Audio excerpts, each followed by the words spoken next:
In case you don't already know this, here are the situations where us as catchers are required to block. First situation is going to be anytime there is a runner on base, because in those situations, if the ball gets past us, of course that runner gets a free base. And because of this, we are required to keep anything in the dirt in front of us. The second situation of the game where we are required to block is a 2-strike count. If the ball touches the dirt on strike 3, that runner can run to first base. So us as catchers, we are required to be prepared to block in a 2-strike count. Though the variations of stances can shift between a right knee down, a left knee down, or a traditional 2 feet setup, the difference between what can be considered a primary stance versus what is considered a secondary stance is always the same. We just learned that in a secondary stance, I am required to block, but that is not our only responsibility in these situations. We are also in charge of receiving well and the potential to have to get up and throw. So our secondary stance has to be optimized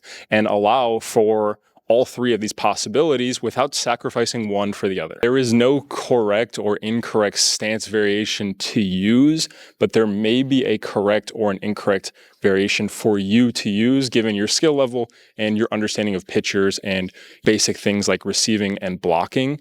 All of these things are going to determine whether you should be working from a knee, if you should be working from a traditional setup, or if you should incorporate both kinds into your training. And that's what I encourage my guys to do, is we want to get fluent at all different stance variations, because you never know what tool from your toolbox you will need to pull out in any given situation.